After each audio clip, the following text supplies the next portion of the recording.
বর্তমানে আমরা মধ্যপ্রাচ্যের যে অস্থিরতা এবং সংঘাত দেখতে পাই তাতে আমাদের মনে একটি প্রশ্ন বারবার আসে, ইসরায়েলের ভবিষ্যৎ কি? পবিত্র কোরআন এবং হাদিসে কি এর বিষয়ে কোনো ভবিষ্যৎবাণী আছে? বিশেষ করে ইমাম মাহদী আলাইহিসসালামের আগমনের সাথে ইসরায়েলের পতনের কোনো সম্পর্ক কি আছে? অনেকেই মনে করেন যে ইমাম মাহদীর হাতে ইসরায়েলের চূড়ান্ত পতন ঘটবে, কিন্তু এই ধারণার পেছনে ইসলামী দৃষ্টিকোণ থেকে কতটুকু সত্যতা আছে? যদি আমরা এই বিষয়ে সঠিক জ্ঞান না রাখি তাহলে আমরা হয়তো ফিতনার এই যুগে ভুল তথ্য দ্বারা প্রভাবিত হব। আজ আমরা ইসলামের সুমহান শিক্ষার আলোকে গভীরভাবে জানব, ইসরায়েলের পতন কি মাহদীর যুগেই হবে? কোরআন ও হাদিসের আলোকে বনি ইসরায়েলের ভাগ্যে এবং ইমাম মাহদীর ভূমিকা কি সে সম্পর্কে ইসলামী শরিয়াহ কি বলে, যাতে আমাদের হৃদয়ে আল্লাহর উপর ভরসা আরও মজবুত হয় এবং আমরা সেই সত্যকে জানতে পারি। আসসালামু আলাইকুম রহমতুল্লাহ। আপনারা দেখছেন উম্মা কণ্ঠ, যেখানে আমরা ইসলামের সমৃদ্ধ ইতিহাস ও জীবনের গভীর শিক্ষা নিয়ে আপনার হৃদয়ে পৌঁছে দেওয়ার চেষ্টা করি। আপনার ঈমানী জীবনকে আরও সমৃদ্ধ করতে আধ্যাত্মিক জ্ঞান ও অনুপ্রেরণার এক অসাধারণ ভাণ্ডার পেতে আজই ভিজিট করুন আমাদের ওয়েবসাইট www.ummakantho.com। প্রিয় শ্রোতা, পবিত্র কোরআনে আল্লাহ তাআলা বনি ইসরায়েলের ইতিহাস ও ভবিষ্যৎ সম্পর্কে স্পষ্টভাবে বর্ণনা করেছেন। সূরা বনি ইসরায়েল উল্লেখ করা হয়েছে যে এই জাতি পৃথিবীতে দুবার ফিতনা ফাসাদ সৃষ্টি করবে এবং আল্লাহ তাদের শাস্তি দেবেন। প্রথমবার খ্রিস্টপূর্ব সময় তাদের সাম্রাজ্যের পতন ঘটবে, আর দ্বিতীয়বার শাস্তি এখনও আসন্ন বলে অনেক মুফাসসির বিশ্বাস করেন। এই প্রেক্ষাপটে আমরা যদি হাদিসের দিকে তাকাই তাহলে ইসরায়েলের পতনের সাথে ইমাম মাহদী আলাইহিসসালাম এবং ঈসা আলাইহিসসালামের আগমনের এক গভীর সম্পর্ক খুঁজে পাই। কোরআনে ইসরায়েলের ভবিষ্যৎ। পবিত্র কোরআনে আল্লাহ তাআলা সূরা বনি ইসরায়েলে বলেছেন, আমি বনি ইসরায়েলকে কিতাবে পরিষ্কারভাবে বলে দিয়েছি, তোমরা পৃথিবীতে দুবার অনর্থ সৃষ্টি করবে এবং খুব বড় ধরনের অবাধ্যতা লিপ্ত হবে। অতঃপর যখন প্রতিশ্রুতির প্রথম সময়টি এলো, আমি তোমাদের বিরুদ্ধে কঠোর যোদ্ধা বান্দাদের প্রেরণ করলাম। তারা প্রতিটি জনপদে আনাচে কানাচে ছড়িয়ে পড়ল। সূরা বনি ইসরায়েল আয়াত 4-5। এই আয়াত থেকে আমরা জানতে পারি যে বনি ইসরায়েল দুবার পৃথিবীতে বড় ধরনের ফিতনা সৃষ্টি করবে। প্রথম ফিতনার শাস্তি তারা পেয়েছিল, আর দ্বিতীয় ফিতনার শাস্তি এখনও বাকি রয়েছে, যা আখিরি জামানায় ঘটবে বলে ইসলামী আলেমগণ মনে করেন। এই দ্বিতীয়বার শাস্তির সময় ইমাম মাহদী আলাইহিসসালাম এবং ঈসা আলাইহিসসালামের আগমন হবে। ইমাম মাহদী ও ইসরায়েলের পতন হাদিসের আলোকে। ইমাম মাহদী আলাইহিসসালামের আগমনের পর ইসরায়েলের পতন সরাসরি তার একক হাতে ঘটবে না, বরং ইমাম মাহদীর যুগেই এমন কিছু ঘটনা ঘটবে যা ইসরায়েলের পতনের পথ সুগম করবে। 1. মাহদীর নেতৃত্বে মুসলিমদের ঐক্য। ইমাম মাহদী আলাইহিসসালাম মুসলিম উম্মাকে ঐক্যবদ্ধ করবেন এবং ঐক্যবদ্ধ মুসলিম বাহিনী ইহুদিদের বিরুদ্ধে লড়াই করবে। হাদিসে গাজওয়াতুল হিন্দ ও আল মালহামাতুল কুবরার মতো মহাযুদ্ধগুলোর কথা উল্লেখ আছে, যা দাজ্জাল ও ইহুদিদের বিরুদ্ধে যুদ্ধের জন্য মুসলিমদের প্রস্তুত করবে। দাজ্জালের অনুসরণ। হাদিস অনুযায়ী দাজ্জালের প্রধান অনুসারী হবে ইহুদিরা। দাজ্জালের আবির্ভাবের পর প্রায় 70,000 ইহুদি তাকে অনুসরণ করবে এবং মুসলিমদের বিরুদ্ধে যুদ্ধ করবে। 2. ঈসা আলাইহিসসালামের আগমন ও দাজ্জালকে হত্যা। দাজ্জাল যখন পৃথিবীতে ফিতনা ছড়াবে তখন ঈসা আলাইহিসসালাম দামেশকে অবতরণ করবেন। তিনি ইমাম মাহদী আলাইহিসসালামের সাথে মিলিত হবেন এবং দাজ্জালকে হত্যা করবেন। 3. ইহুদিদের বিরুদ্ধে চূড়ান্ত যুদ্ধ। দাজ্জালকে হত্যার পর ঈসা আলাইহিসসালামের নেতৃত্বে মুসলিমরা ইহুদিদের বিরুদ্ধে এক চূড়ান্ত যুদ্ধ করবে। এই যুদ্ধে মুসলিমরা বিজয়ী হবে।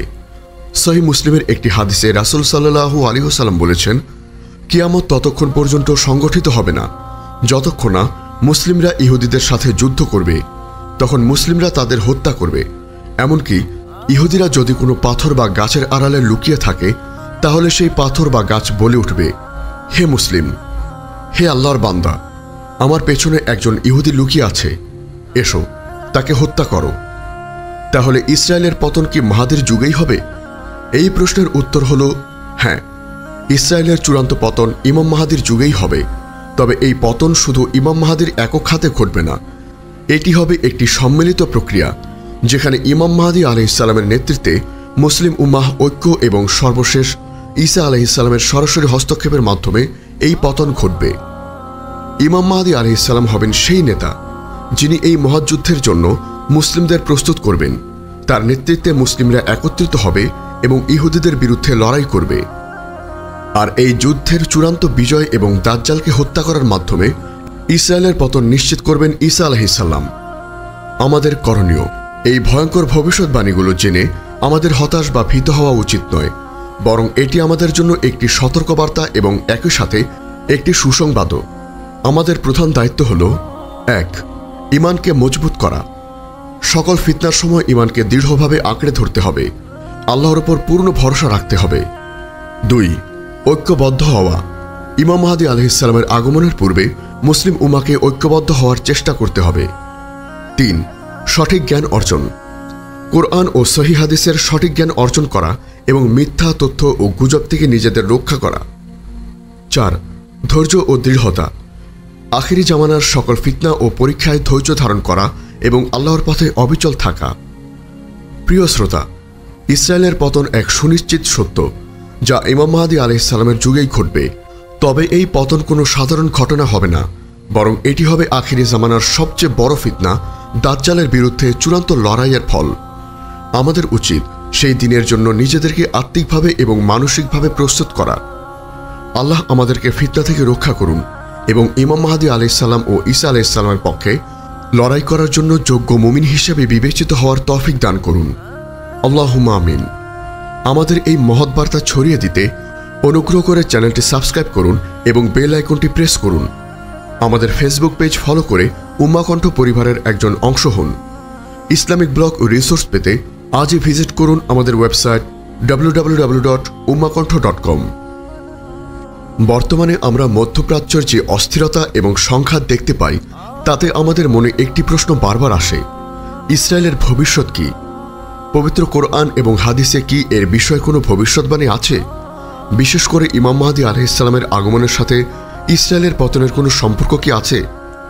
অনেকেই মনে করেন যে ইমাম মাহদীর হাতে ইসরায়েলের চূড়ান্ত পতন ঘটবে, কিন্তু এই ধারণার পেছনে ইসলামী দৃষ্টিকোণ থেকে কতটুকু সত্যতা আছে? যদি আমরা এই বিষয়ে সঠিক জ্ঞান না রাখি, তাহলে আমরা হয়তো ফিতনার এই যুগে ভুল তথ্য দ্বারা প্রভাবিত হব। আজ আমরা ইসলামের সুমহান শিক্ষার আলোকে গভীরভাবে জানব, ইসরায়েলের পতন কি মাহদীর যুগেই হবে? কোরআন ও হাদিসের আলোকে বনি ইসরায়েলের ভাগ্যে এবং ইমাম মাহদীর ভূমিকা কি, সে সম্পর্কে ইসলামী শরিয়াহ কি বলে, যাতে আমাদের হৃদয়ে আল্লাহর উপর ভরসা আরও মজবুত হয় এবং আমরা সেই সত্যকে জানতে পারি। আসসালামু আলাইকুম রহমতুল্লাহ। আপনারা দেখছেন উম্মাহ কণ্ঠ, যেখানে আমরা ইসলামের সমৃদ্ধ ইতিহাস ও জীবনের গভীর শিক্ষা নিয়ে আপনার হৃদয়ে পৌঁছে দেওয়ার চেষ্টা করি। আপনার ঈমানী জীবনকে আরও সমৃদ্ধ করতে আধ্যাত্মিক জ্ঞান ও অনুপ্রেরণার এক অসাধারণ ভাণ্ডার পেতে আজই ভিজিট করুন আমাদের ওয়েবসাইট www.ummahkontho.com। প্রিয় শ্রোতা, পবিত্র কোরআনে আল্লাহ তাআলা বনী ইসরায়েলের ইতিহাস ও ভবিষ্যৎ সম্পর্কে স্পষ্টভাবে বর্ণনা করেছেন। সূরা বনী ইসরায়েলে উল্লেখ করা হয়েছে যে এই জাতি পৃথিবীতে দুবার ফিতনা ফাসাদ সৃষ্টি করবে এবং আল্লাহ তাদের শাস্তি দেবেন। প্রথমবার খ্রিস্টপূর্ব সময় তাদের সাম্রাজ্যের পতন ঘটবে, আর দ্বিতীয়বার শাস্তি এখনও আসন্ন বলে অনেক মুফাসসির বিশ্বাস করেন। এই প্রেক্ষাপটে আমরা যদি হাদিসের দিকে তাকাই, তাহলে ইসরায়েলের পতনের সাথে ইমাম মাহদী আলাইহিস সালাম এবং ঈসা আলাইহিস সালামের আগমনের এক গভীর সম্পর্ক খুঁজে পাই। কোরআনে ইসরায়েলের ভবিষ্যৎ। পবিত্র কোরআনে আল্লাহ তাআলা সূরা বনী ইসরায়েলে